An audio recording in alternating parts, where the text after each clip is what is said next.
let's find out the limit of n factorial to the power of 1 over n as n approaches infinity. First of all, I'm gonna prove this lemma using this lemma and this lemma and this lemma. I've proven this lemma previously. And of course, this is the hard way of doing it. After I've shown the hard way, I'll use Stirling formula to demonstrate the easy way. Okay, let's begin with this one. So, we use mathematical induction to prove this lemma and see if it's true when n equals 1. Let's check that. So, n equals 1, 1 in the middle. So, 1 is in the middle. Is it larger than this one? So 1 plus 1, 2. 2 over e to the power of 1. 2 over e. E is larger than 2. Then 2 over e is less than 1. Of course. That is true. Right? So 2 over e. Is it less than this part? So 1 plus 1, 2. 2 over e to the power of 2. All right, that's 4 over e squared. And this is a e. So 4 over e. E is less than 4. And 4 over e is greater than 1. Of course. That is also true.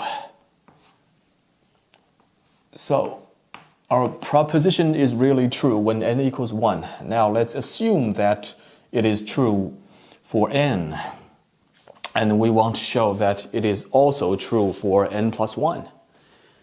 So, in the middle, now I have n plus 1 factorial. And n plus 1 factorial can be written as n plus 1 times n factorial. And using our assumption, we assume this is true, right? If it's n, now this is in fact larger than this part, right? So larger than, copy down n plus 1. Replace n factorial with the left-hand side, right? So n plus 1 over e. Right? So n plus 1 over e to the power of n. Now, let's see if we could simplify it a little bit. Let's rewrite that into, in fact, e to the power of n at the bottom, and n plus 1 to the power of n plus 1. Right, just combining those two terms. And let's multiply by e to both the top and bottom. And now I have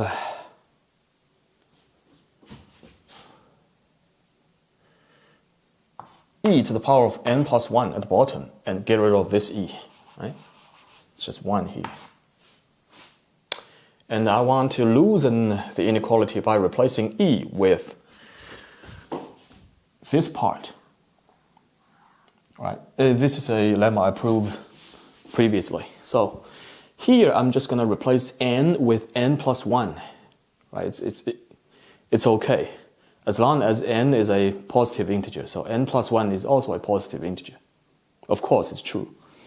So this is now larger than, let me see, larger than, copy it down, this e to the power of n plus 1, and n plus 1 to the power of n plus 1 times, so this becomes 1 plus 1 over n plus 1 to the power of n plus 1. Inside bracket I have n plus 2 over n plus 1. So n plus 2 over n plus 1. Distribute the power of n plus 1. N plus 1. N plus 1. Let me see if I could cancel out some terms here. Yes, this term and this term, they just simply cancel out.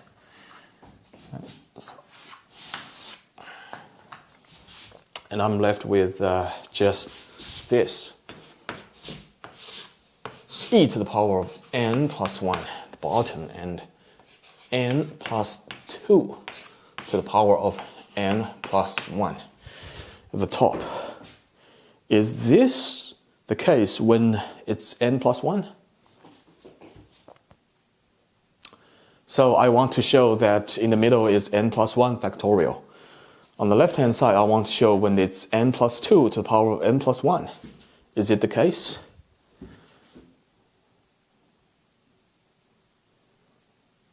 N plus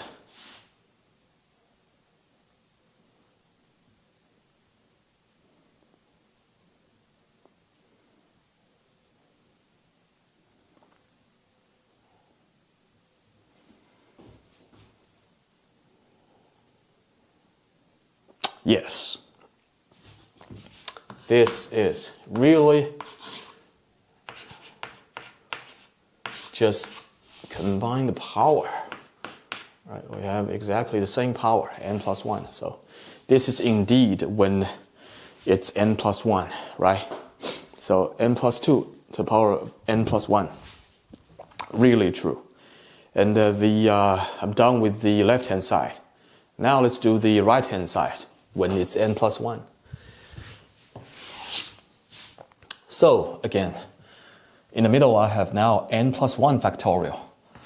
N plus 1 factorial can be written as n plus 1 times n factorial. Using our assumption, we assume that the right-hand side is true, right?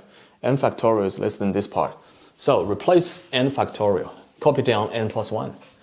So is less than n plus 1 times the right-hand side, right? E times E at the bottom, n plus 1 quantity to the power of n plus 1. Now, I'm going to again using the this lemma. E is less than this part. And this part, I'm going to replace n with n plus 1. So this whole thing is less than. Again, I'm going to copy down n plus 1. This term combined with that term, I have e to the power of n plus 1. That's distributing the power to e, right? And n plus 1, n plus 1. N plus 1 to the power of n plus 2 times. And I'm going to replace n with n plus 1. Oh, sorry, I'm right-hand side. I'm going to replace n with n plus 1. Right, replace that with e. Replace e with that. So in the bracket, I have n plus 2 over n plus 1. N plus 2 over n plus 1. And distribute the power. Power is now n plus 2. Distribute the power to the power of n plus 2. To the power of n plus 2. And now I can hopefully cancel out something. Yeah. This term and this term, they just cancel out. Okay. Cancel, cancel.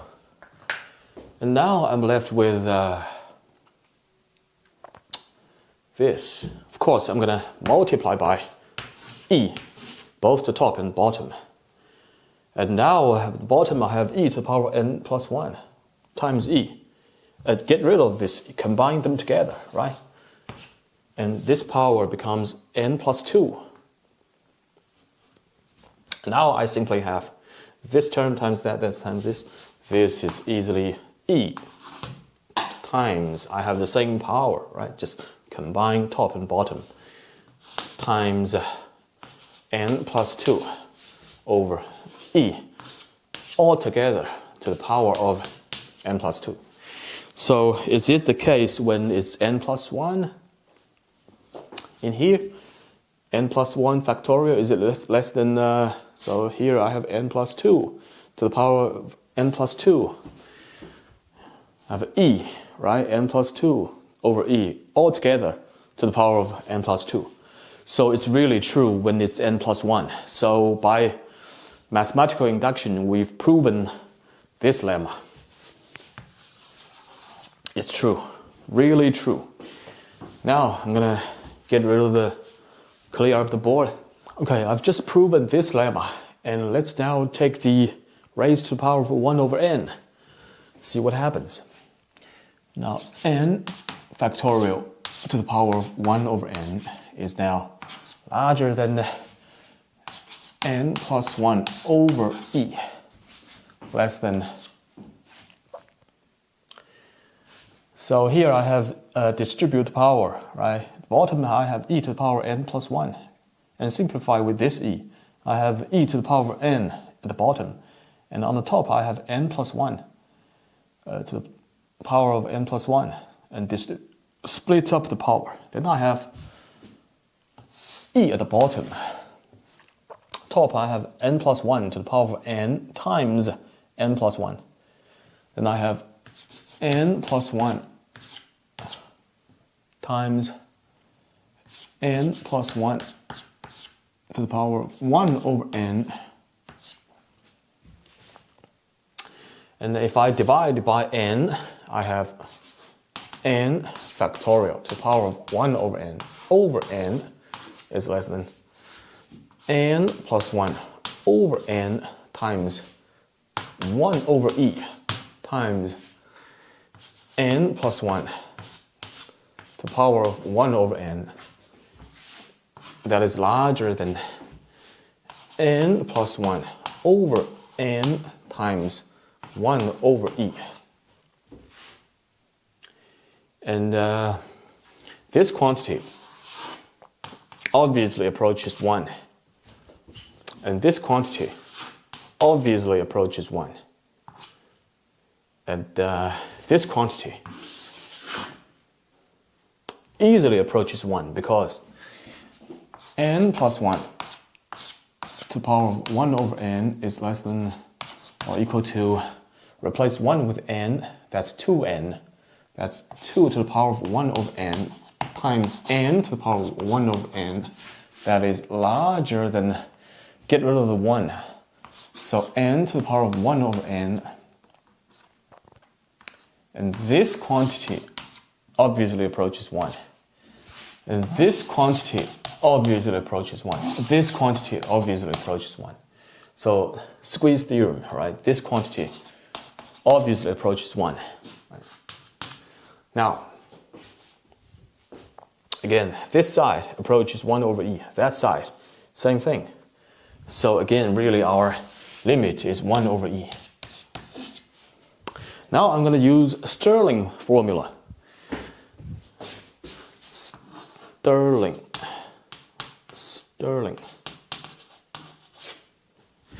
So n factorial is approximately n over e to the power of n times square root of 2n pi. So basically what that means is that the n factorial divided by this quantity approaches 1 as n approaches infinity, meaning that both being infinitely large, those two quantities approach infinity at exactly the same speed, meaning we can replace n factorial with this quantity and still have the same limit. And now we can replace n factorial with this quantity and see what happens. And now I have at the bottom copy down n. This quantity raised to the power of 1 over n, I have n over e, first of all. And I have this quantity raised to the power of 1 over n, I have times 2 pi, quantity to the power of 1 over n, times n raised to the power of 1 over n. And I have a square root, that is raised to the power of half. Now I can cancel out n, and this quantity obviously approaches 1, according to our lemma.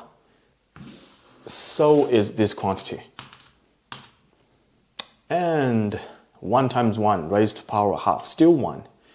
And I have 1 over e. The same result.